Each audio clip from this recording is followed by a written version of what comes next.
Story time. Hello guys, আজ আমি তোমাদের সাথে আরও একটি কাল্পনিক ঘটনা সম্পর্কে তুলে ধরছি। তার আগে বলে রাখা ভালো যে কাল মানে রোববার আমি ফেস রিভিল করতে চলেছি। কাল আমি তোমাদের হোশ উড়িয়ে দিতে চলেছি। আমি একটা চ্যালেঞ্জিং ভিডিও আনবো। তো চ্যালেঞ্জটা কী সেটা আমি তোমাদের কালকে ভিডিওতে বলে দেবো। আর আরেকটা কথা বলে দিই যে এবার থেকে প্রত্যেক 5টা এপিসোডের পর আমি একটা করে চ্যালেঞ্জিং ভিডিও আনবো। তো তোমরা কি এক্সাইটেড আমার ফেস দেখার জন্য? তাহলে অবশ্যই কমেন্ট করো।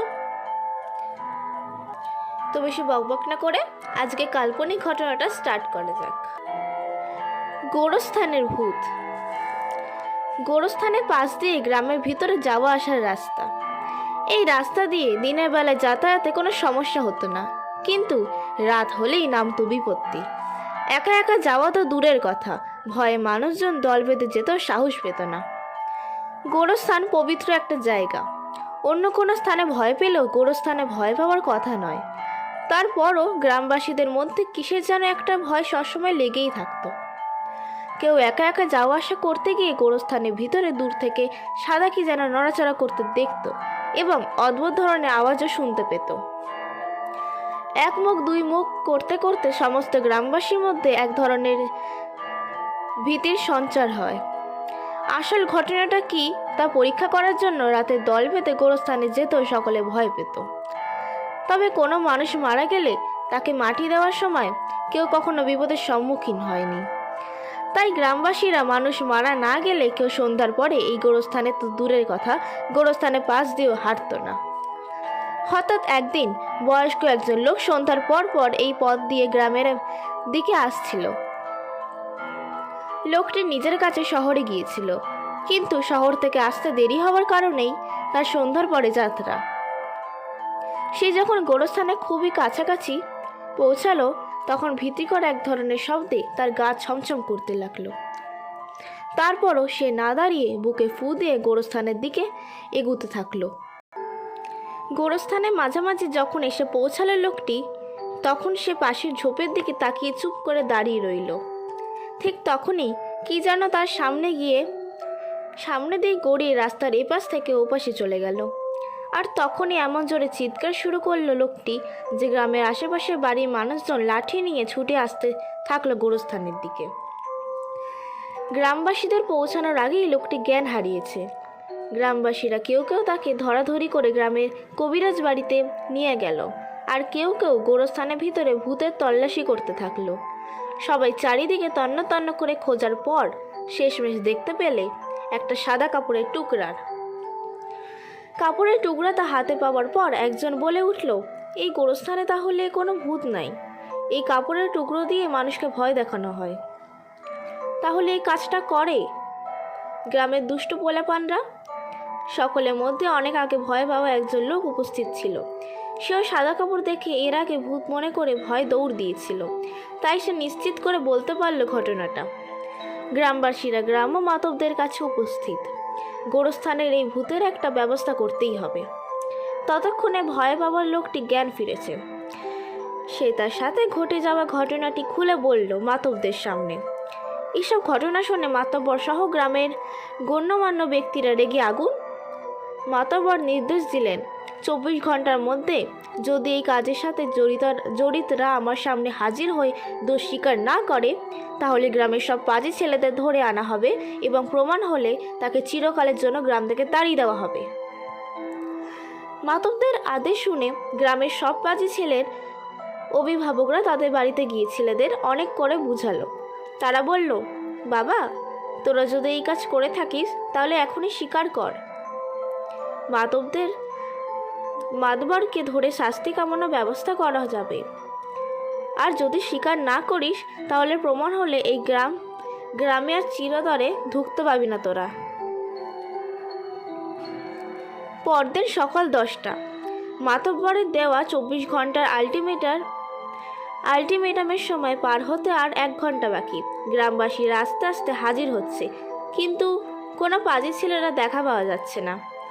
সময় অতিক্রম হবার ঠিক 10 মিনিট পর আলম আর তার দুই বন্ধু হাজির হলো মাতব্বরের সামনে। আলম হলো গ্রামের সবচেয়ে শান্তশিষ্ট ছেলে। তার বন্ধুরাও ছিল তার মতোই নিরীহ প্রকৃতির। গ্রামের কেউ তাদেরকে কখনো কোনো ঝামেলায় জড়াতে দেখে নাই। তাই গ্রামবাসীরা তাদের তিনজনকেই সবসময় ভালো ছেলে বলেই জানত। সেই তিনজন ভালো ছেলেকে মাতব্বরের সামনে উপস্থিত থাকতে দেখে গ্রামবাসীরা প্রথমে মনে করেছিল এরা হয়তো বিচার দেখতে এসেছে, কিন্তু সকলে ভুল ভাঙল যখন তারা স্বীকার করলো যে গোরস্থানে ভূত তারাই। তাদের কথা শুনে গ্রামবাসীদের আকাশ থেকে পড়ার অবস্থা।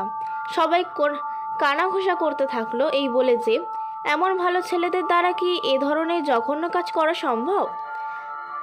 মাতব্বর সাহেব কোনো কথা বলছেন না। আলম ও তার বন্ধুদের বাবার মুখেও তালা লেগেছে। কিভাবে এই ছেলেদের শাস্তি দেবে সেটা ভেবে পাচ্ছে না মাতব্বর। অনেকক্ষণ চুপ থাকার পর মাতব্বর সাহেব বললেন, এই ছেলেদের গ্রামে যেহেতু খারাপ কোনো রেকর্ড নাই, তাই তাদেরকে তাদের বাবা যে শাস্তি দেবে আমরা সেটাই মেনে নেব। পরদিন সকাল, আলম আর তার দুই বন্ধু এক জায়গায় বসে বসে ব্যথায় কাতরাচ্ছে। গায়ের জামারও কয়েক জায়গায় ছেঁড়া।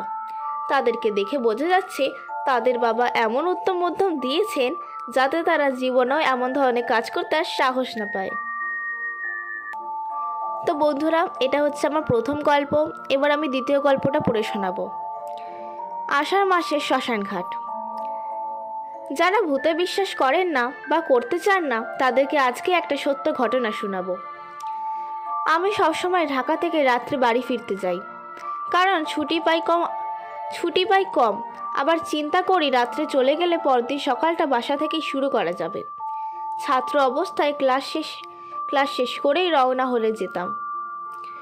এখনও অফিস শেষ করেই সোজা মহাখালী, তারপর ময়মনসিংহ হালুয়াঘাট, মোটামুটি 6 ঘন্টা। একদিন ক্লাস শেষ করে বাড়ি রওনা হলাম। আমাদের বাজারে যেতে যেতে রাত 12টা বেজে গেল। বাজারে গিয়ে দেখি সুভাষ, আমার বাল্য বন্ধু। আমাকে দেখেই বলল, আমরা তো প্রতিদিন রাত্রে কদমতলি আড্ডা মারি, তুই খেয়েই চলে আসিস। বাজারেই আমার বাসা। বাসায় গিয়ে আমার আম্মার সাথে কথা বলতে বলতে খাওয়া শেষ করলাম। 1টার দিকে বাজারে গিয়ে কাউকে না পেয়ে ভাবলাম সবাই হয়তো চলে গেছে।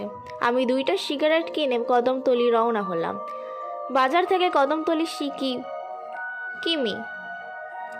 তখন আষাঢ় মাস, আকাশে চাঁদও আছে, কিন্তু আষাঢ়ের মেঘ এবং চাঁদের আলো দুইটা মিলে একটা অদ্ভুত আলো আধারে খেলা চলছে। এই কালো অন্ধকার আবার যেন ভরা পূর্ণিমা। একটা সিগারেট ধরেই রাস্তা হাঁটছি, কিছুটা ভয়ও লাগছে। এমন রাতে একা একা হাঁটলে ভূত প্রেতের কথা একটু বেশি মনে পড়ে। বামের ঘর জঙ্গল থেকে ঝিঝি পোকার শব্দে একটা অদ্ভুত সুর যেন সৃষ্টি হচ্ছে, যে সুরের তালে তালে নিজেকে নিয়ে খুব হারিয়ে যেতে ইচ্ছা করছে। মাঝে মাঝে গভীর জঙ্গল থেকে 2-1টি কাক বড্ড বেসুরো কণ্ঠে কা কা করছে। মনে হচ্ছে কোনো মাংস খেকো রাক্ষস যেন কলিজাটা ছিঁড়ে নিয়ে যাচ্ছে। আমি কদমতলির কাছাকাছি যে জায়গার শ্মশান ঘাটটা, ঠিক সেই জায়গায় চলে আসলাম। এইখান থেকে আমাদের যে জায়গায় বসে আড্ডা দেওয়ার কথা সেই জায়গাটা স্পষ্ট দেখা যায়। আমি কাউকেই দেখতে পেলাম না। মনের ভিতরে একটা ভয়ও জেগে উঠল।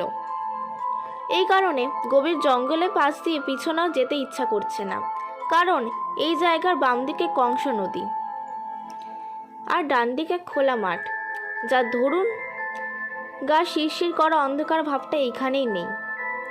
আমি সোজা কদমতলি গিয়ে একটা সিগারেট ধরিয়ে নদীর ঢেউ দেখছি। ভয়টা কাটানোর জন্য একটু জোর করেই যেন অন্য মানুষকে হয়ে যেতে চাইলাম। মাঝে মাঝে কয়েকটা কলা গাছ নদী দিয়ে ভেসে যাচ্ছে। দূর থেকে মনে হচ্ছে কোনো লাশ ভেসে যাচ্ছে। মৃত প্রাণী গন্ধে বমি হওয়ার অবস্থা। হঠাৎ একটি কান্নার শব্দ শুনতে পেলাম।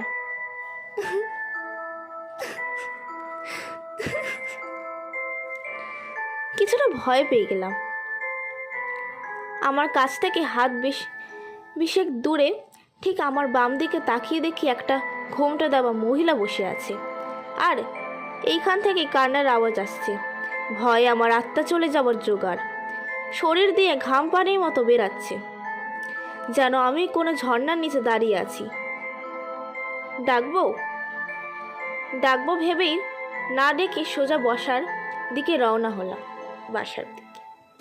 বাসায় গিয়ে হাত মুখ ধুয়ে শুয়ে পড়লাম। পরদিন সকালে আম্মাকে সব ঘটনা খুলে বললে আম্মা বলল, সুভাষ তো ময়মনসিংহ গিয়েছিল 3 দিন আগে, সে তো আসবে আরও পরে। আমি তো অবাক।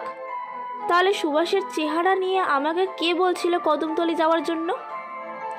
শেষে আম্মা যা বলছিল তা ছিল একরকম 88 সালে বন্যার সময় নৌকায় করে বড় যাত্রী বউ নিয়ে যাবার সময় কদমতলি নৌকা ডুবে যায়। সবাই তীরে উঠলেও কোণে আর উঠতে পারিনি।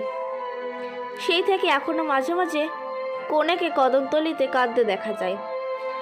আরও অনেকেই দেখেছে। তো বন্ধুরা, এইটুকুই ছিল আজকে আমার ভিডিওটি। যদি ভালো লেগে থাকে তাহলে অবশ্যই চ্যানেলটাকে সাবস্ক্রাইব করো। স্টোরি ভালো লাগলে লাইক করো, যাতে তোমার কাছে পরবর্তী নোটিফিকেশানে চলে আসে।